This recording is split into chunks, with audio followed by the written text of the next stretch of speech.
세계 타이틀전을 하기 위해서 미국으로 건너가게 되었습니다. 그 선수는 미국으로 건너가기 전에 전의를 불태우기 위해서 링에서 죽을 때까지 싸우겠다 이렇게 말을 하며 사람이 죽었을 때 들어가는 관을 가지고 미국으로 갔습니다. 링 위에서 죽어 내려올 때 각오로 싸우겠다는 의지를 내비친 것이죠. 그런데 실제로 그 선수는 자신의 말대로 링 위에서 싸우다가 쓰러져 죽고 말았습니다. 이 선수가 죽고 난 이후에 그의 어머니는 입버릇처럼 나도 죽어야지, 아들 따라 죽어야지 하다가 말대로 약을 먹고 죽고 말았습니다. 김덕구라고 하는 권투 선수의 얘기입니다. 이처럼 말에는 힘이 있고 말한 대로 되는 경우가 많이 있습니다. 과거에는 경상도 쪽에서 죽겠다라는 말을 많이 했어요. 힘들어 죽겠다, 미워 죽겠다, 말만 하면은 죽겠다는 겁니다. 심지어 좋은 일이 있어도 죽겠다 그래요. 좋아 죽겠다.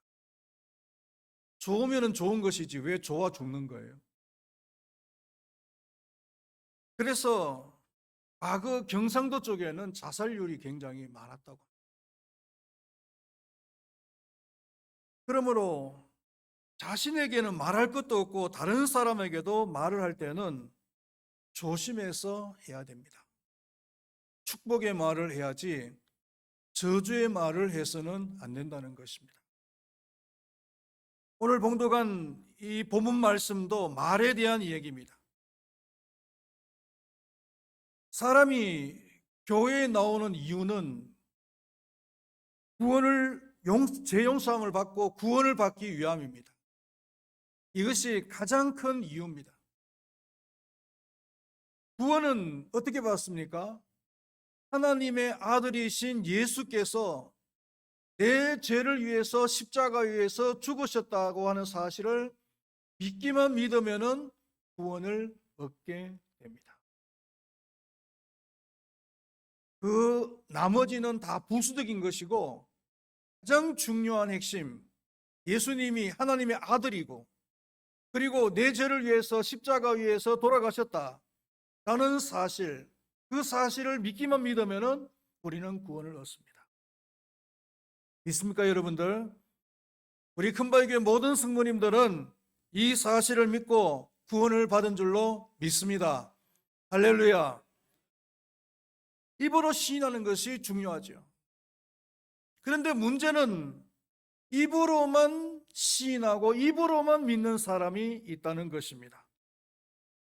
그래서 야고보는 죄 용서받고 구원을 받았다면은 그 다음에 행동을 통해서 네가 구원받았다는 사실을, 네 믿음이 참 믿음이라는 사실을 증명해 보여라, 이렇게 얘기를 하는 거예요.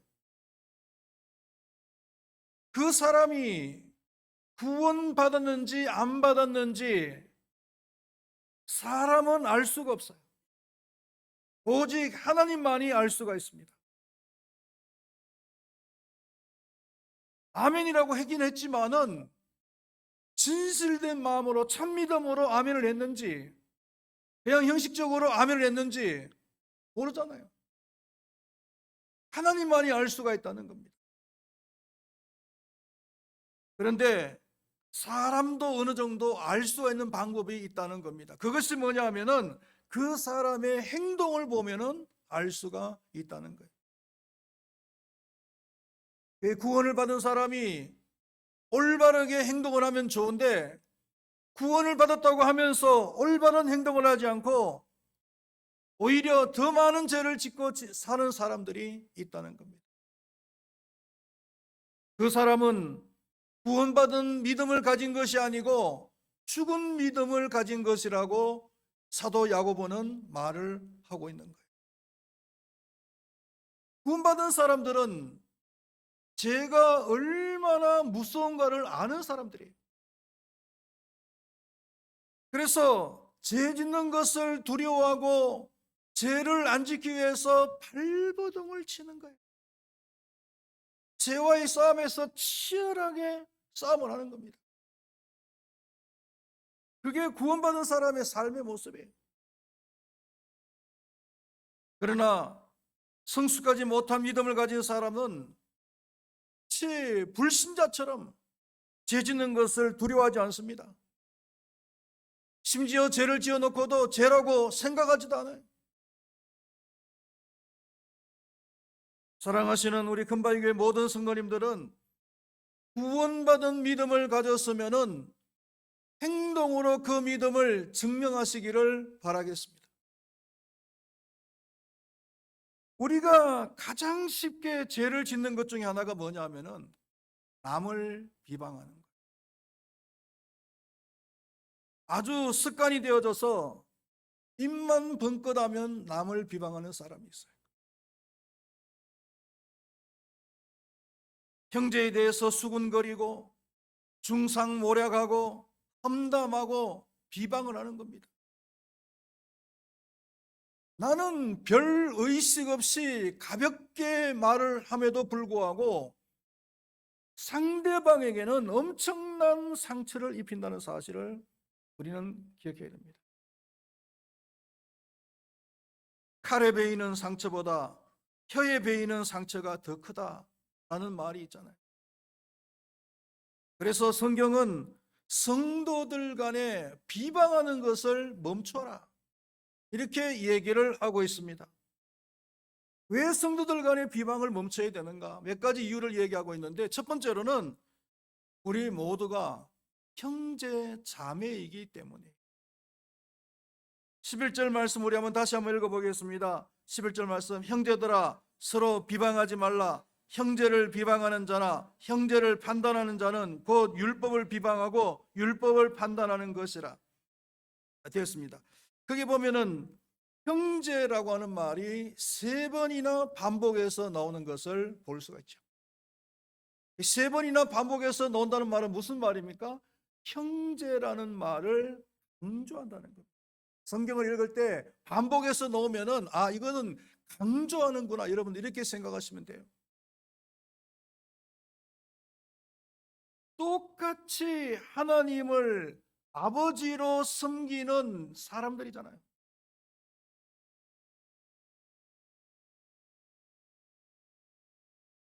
부모의 마음이 아픈 경우가 있습니다. 다른 사람이 내 자녀들을 비방할 때 그 부모 입장에서는 굉장히 마음이 아파요. 또 그 이상으로 마음이 아픈 경우가 어떤 경우냐면은 형제들 간에, 내 자녀들 간에 서로 비방하면서 싸울 때 부모 입장에서는 그것보다도 더 아픈 경우. 구원받은 사람들은 아버지 대신 하나님의 마음을 편하게 해드려야 될 사명이 있는 줄로 믿습니다. 구원받은 형제들 간에 서로 비방하면서 싸우면 가장 마음 아파하시는 분이 아버지 대신 하나님이라는 사실을 여러분들은 기억하시기를 바라겠습니다. 또 두 번째 이유는 뭐냐면은 상대방의 속사정을 모르기 때문이에요. 어느 교회 목사 부부가 신방을 갔습니다. 아주 가난한 집이었어요. 신방을 가보니까 뭐 하나 갖춰진 것도 없고 칭찬할 만한 것도 안 보여요. 그래서 사모가 유심히 보니까 그 책상보 있잖아요. 책상보를 갖다가 술을 놓은 것 같아요. 그래서 술을 직접 놓았냐 물었더니 직접 술을 놨대요. 그래서 이걸 칭찬해야 되겠다 해가지고 술을 너무나 이쁘게 잘 놓으셨네요. 그래서 굉장히 그것을 갖다가 칭찬을 했다는 거예요. 그날 저녁에 그 가난한 집에서 목사 가정에 선물이 하나 보내왔어요. 그게 뭐냐면은 책상보를. 하려고 포장을 해가지고 목사님 가정에 선물로 보내온 거예요. 목사 가정 부모가 얼마나 마음이 감사했겠어요. 이 얘기가 여기까지만 끝나면 좋은데 그 다음부터 교회 안에 어떤 소문이 퍼졌냐면은 목사 사모가 얼마나 욕심이 많은지 하나님집에 책상보를 빼앗아 왔다는 거예요. 그래서 사모님이 그 소문에 정신적으로 충격을 받아가지고 말도 못하고 우울증에 빠져가지고 심한 병에 걸렸다는 거예요. 사람들은 그냥 생각 없이 쉽게 말을 했겠죠. 생각 없이 상대방의 아니면 그 사건의 속 내용을 모르고 함부로 말을 했다가는 남의 가슴을 찢어 놓을 수 있다는 거죠. 남에 대해서 부정적인 말을 할 때는 좀 더 신중하게 말을 해야 되는 거예요. 나는 장난 삼아서 돌을 갖다가 던져보지만은 그 돌에 개구리는 뭡니까? 생명이 왔다 갔다 할 수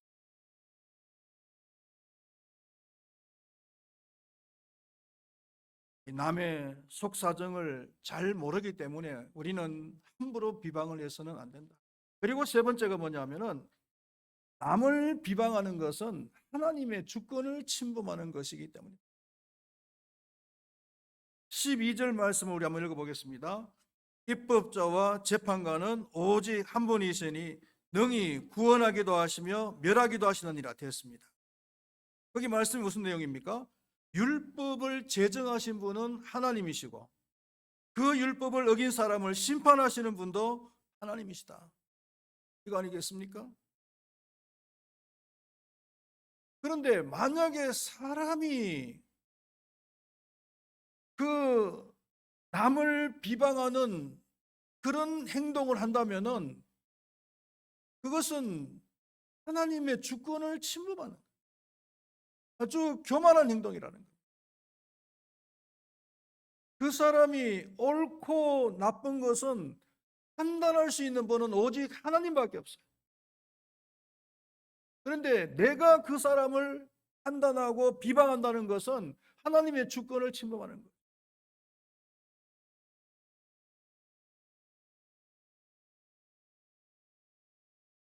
일반적으로 남을 향해서 비방을 잘하는 사람일수록 자신을 향한 비난은 참지 못해요. 그리고 다른 사람에게 가혹한 사람일수록 자신에게는 관대합니다. 모순된 인격이죠. 골로새서 3장 8절 말씀에는 모든 악한 것을 버리되 특히 비방을 버리라. 이렇게 얘기를 하고 있습니다. 비방하면은요, 서로 다 죽어요. 서로 비방하면 서로 다 죽는 겁니다. 전쟁을 할 때 그 전략 중에 한 가지가 뭡니까? 전쟁이 일어나기 전에 벌써 상대방 국가의 흑색 선전을 퍼뜨리는 거예요. 그래서 서로 비방하게 만드는 거예요. 힘을 분산시켜 놓는 겁니다.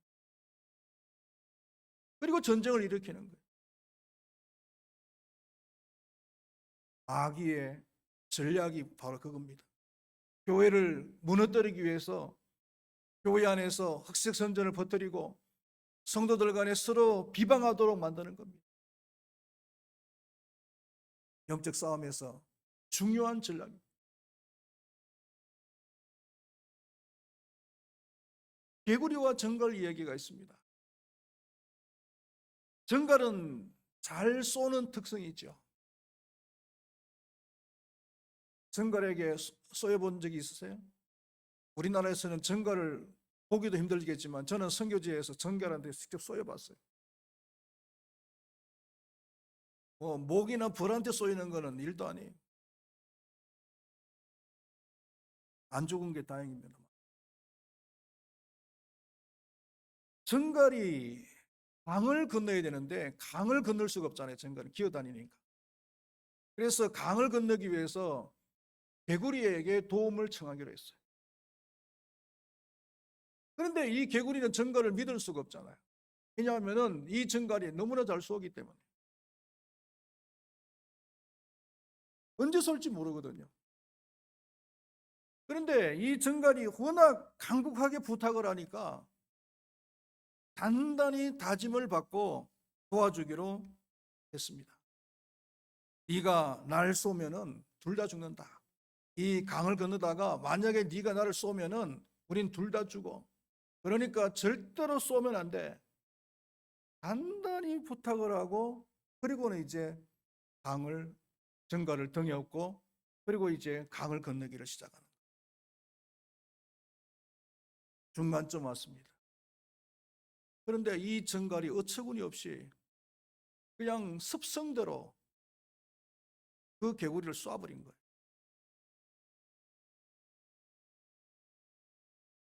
정갈에 물린 개구리가 어떻게 되겠습니까? 그 독에 의해서 죽게 되겠죠.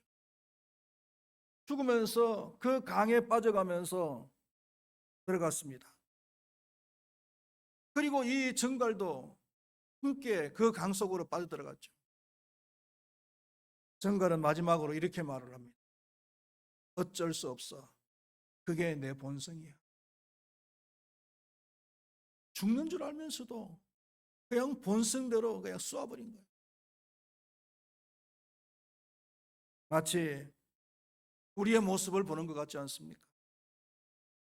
서로 비방하면은 모두 다 죽는 것을 알면서도 비방을 하고 있는 우리의 모습이 아닌가 이렇게 생각을 합니다.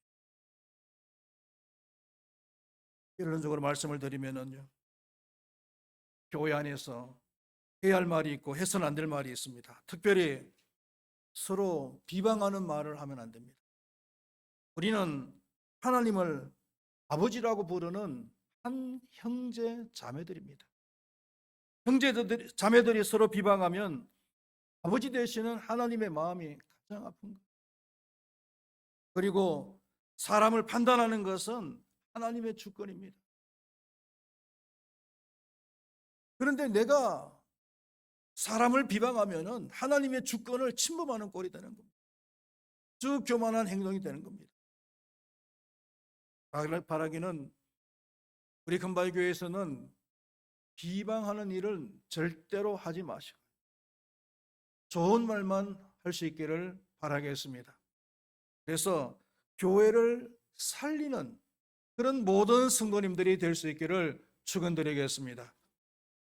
기도하겠습니다. 하나님 아버지, 우리의 믿음이 살아있는 믿음인지 아니면 죽은 믿음인지 알 수 있는 방법은 우리의 행동이라고 했습니다. 살아있는 믿음을 가진 사람은 죄를 두려워합니다. 죄를 짓지 않기 위해서 발버둥을 칩니다. 그러나 죽은 믿음을 가진 사람은 마치 불신자처럼 함부로 죄를 짓고 죄를 짓고서도 죄가 아니라고 발뺌을 뺍니다. 하나님 아버지, 우리는 죄를 짓지 않는 삶을 살아야 될 줄로 믿습니다. 특별히 오늘은 야고보가 서로 비방하는 죄를 짓지 말라라고 우리에게 말씀하고 있습니다. 왜 비방을 해서는 안 됩니까? 우리는 한 형제 자매들이기 때문입니다. 한 하나님을 모시고 살아가는 사람들이기 때문입니다. 형제 자매들이 서로 비방하며 싸우면은 아버지 되신 그 하나님의 마음이 가장 불편하기 때문입니다. 그리고 또 서로 비방하면은 이것은 하나님의 주권을 침범하는 것이기 때문입니다. 주 교만한 행동이기 때문입니다. 그러나 마귀들은 서로 비방하는 것을 이용해서 교회를 허물려고 합니다. 하나님 아버지, 저희들에게 영의 눈을 뜨게 하여 주시고 깨닫게 하여 주시고 서로 비방하면 교회는 망할 수밖에 없다는 사실을 알고 비방을 멈추게 하여 주시고 좋은 말만 할 수 있도록 도와주시옵소서. 서로 축복의 말만 할 수 있도록 도와주시옵소서. 그래서 우리 금바위 교회가 더욱더 아름답고 좋은 교회, 건강한 교회 되어져서 이 마지막 시대에 하나님의 뜻을 더욱더 이루어드리는, 하나님의 마음을 기쁘게 드릴 수 있는 축복된 교회가 될 수 있도록 도와주시옵소서. 감사합니다. 예수님의 이름으로 기도드리옵나이다. 아멘.